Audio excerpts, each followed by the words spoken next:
The rain had been falling for hours, a relentless curtain that blurred the city's edges into a smear of gray and silver. Detective Raymond Holt sat in his car, the wipers slicing back and forth in a rhythm that matched the slow, measured beat of his heart. He was 71 years old now, his hands marked by time and his shoulders heavy with ghosts that refused to leave him. Retirement should have been peace. Instead, it had been silence, and silence was the cruelest punishment of all. 30 years ago, his partner, Detective Marcus Kane, had been shot dead in an alley behind a liquor store during what the department later called a botched drug bust.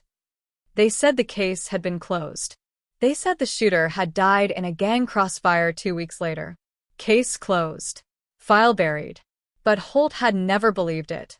There were too many inconsistencies, too many threads that had been cut short before anyone dared to follow them.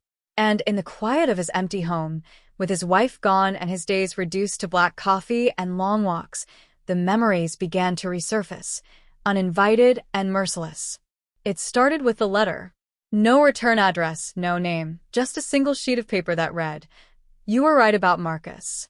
Look into Vincent Crow." The name was a ghost from the past.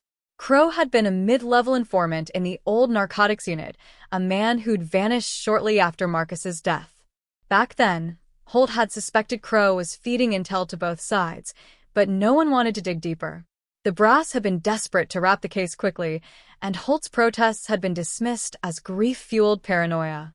But now, with that name in front of him again, something inside Holt reawakened, the part of him that had once refused to give up on anything or anyone. He dusted off the old files from his attic, their edges yellowed, the ink faded. The photographs still smelled faintly of gunpowder and rain. There was Marcus's body, half-shrouded in a tarp, eyes wide open as if staring at Holt even now. Holt's throat tightened, and he closed the folder slowly. "I'm going to finish this, partner," he whispered into the empty room. The next morning, he put on his old trench coat and went back to the precinct, not as a detective, but as a ghost walking through the corridors of his past.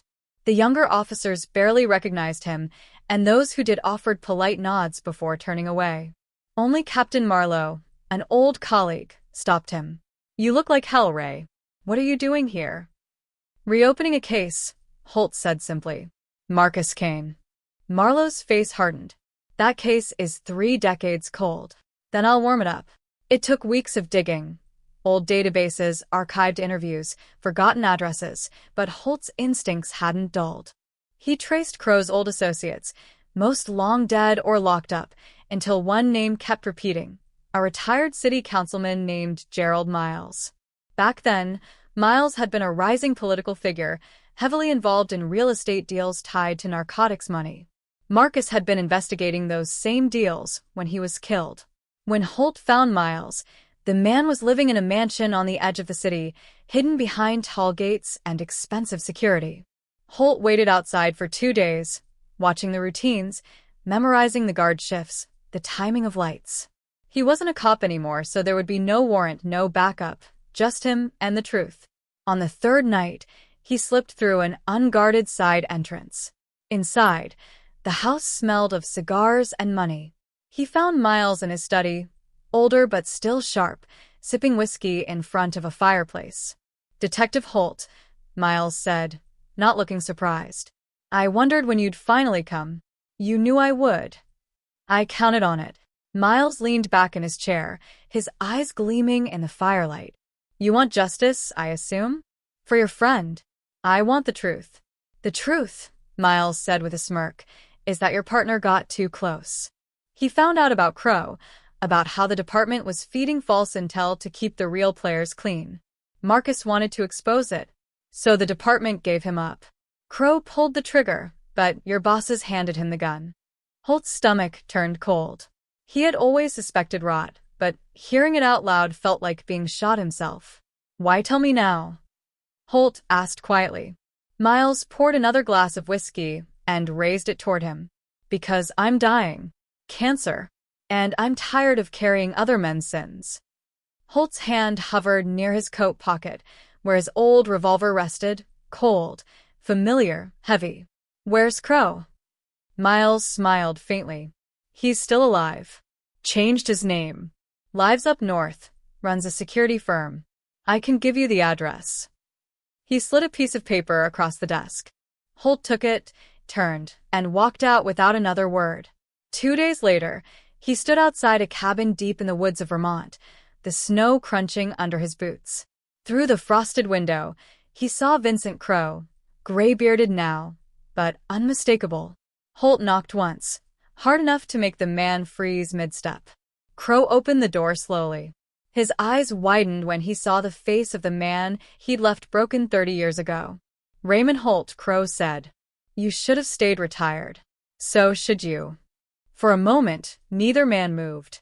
Then Holt drew his revolver and placed it on the table between them. Tell me why. Crow sank into a chair, his voice rough with regret. Orders. Marcus found the ledgers. He was going to take them to internal affairs. They said it would destroy careers, expose everyone, cops, politicians, businessmen. I was told to make it look like a deal gone bad. And you did. Crow nodded. And I've lived with it every day since. Holt stared at him for a long time, the silence between them thick as the snow outside. Then slowly he holstered the gun. You'll live with it a little longer. I'm not going to give you an easy way out. He called the local sheriff, handed over the files he'd compiled, and watched as Crow was taken away in cuffs. As the squad car disappeared down the snowy road, Holt felt something he hadn't felt in decades. Not peace exactly, but the faint, trembling outline of it. Weeks later, he visited Marcus's grave, the cold wind brushing against his coat. He placed his badge on the headstone, worn, scratched, but still gleaming faintly in the morning light. Justice served cold, he murmured. Just the way you'd have wanted it. Then he turned and walked away, the first snowflakes of winter falling quietly around him, as if the city itself was finally letting the past rest.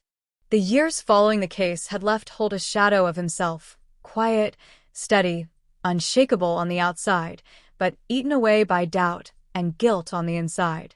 Marcus had been more than a partner. He was the brother Holt never had. They'd shared everything: coffee, long nights on stakeouts, and even the unspoken understanding that they were fighting a losing war against the city's corruption. When Marcus died, it wasn't just grief that consumed Holt. It was failure. He had promised Marcus's wife that he'd find who did it, and that promise had hung around his neck like a chain for 30 years. After Crow's arrest, the media tried to turn the case into a spectacle. Reporters camped outside Holt's house, shoving microphones in his face, demanding statements about justice delayed. But Holt didn't care about the headlines. He didn't need recognition. The only justice he'd ever wanted had been buried with Marcus, and now, finally, it felt like the dirt over his grave had stopped shifting. But closure is never as clean as people think. One night, weeks after the arrest, Holt received another envelope. This one wasn't typed. It was handwritten, the ink dark and uneven.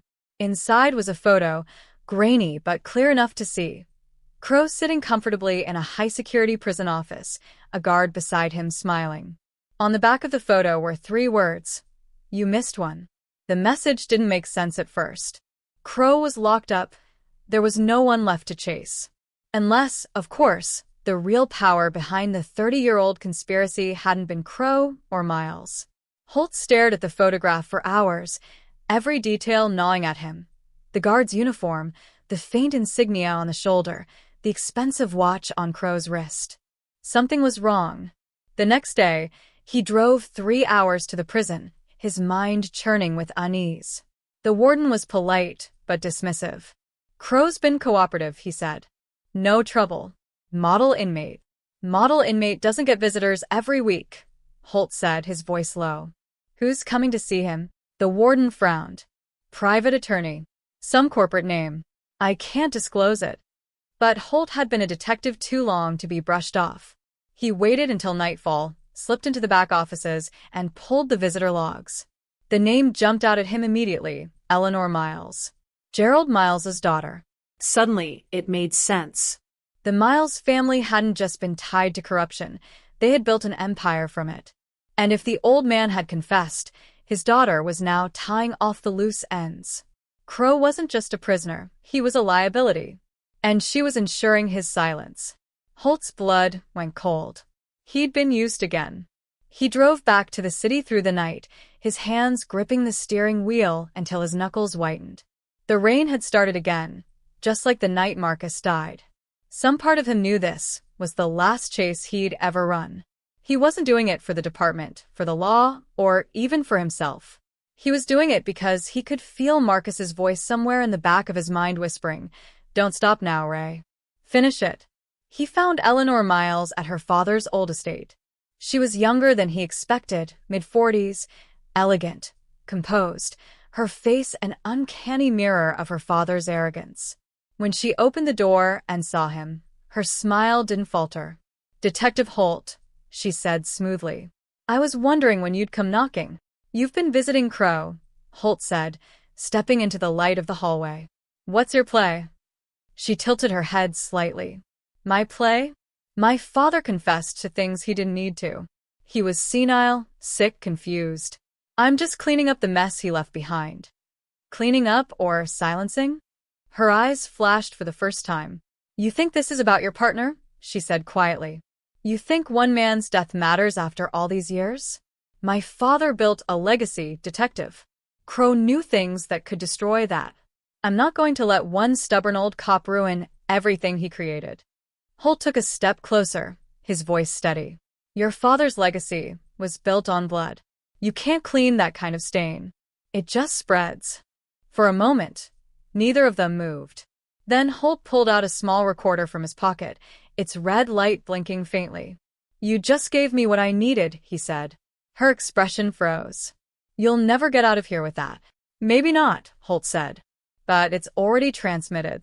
He turned toward the door, but she moved faster than he expected. She reached for something in her coat, a small pistol, sleek and black. The sound of the safety clicking off echoed through the hall. Holt didn't flinch. He just looked at her the way he used to look at perps who'd already lost, his eyes steady, sad. "If you pull that trigger," he said softly, "you'll finish what your father started. But it won't save you." Her hand trembled. For a long second, she seemed caught between two lives, the one she'd been raised to protect and the one she could still choose to live. Then, slowly, she lowered the gun. The next morning, she was arrested on charges of conspiracy, obstruction, and accessory to murder. Holt watched the news from his kitchen table, a faint smile tugging at the corner of his mouth. Justice wasn't supposed to feel good, but this was different. It felt like exhaling after holding his breath for 3 decades. A week later, Holt returned to Marcus's grave. The snow had melted, and the grass had started to push through again. He stood there for a long time, the wind tugging at his coat. "I got them all," he whispered. "Every last one." The city stretched out before him, loud, alive, and indifferent. But for the first time, the noise didn't bother him.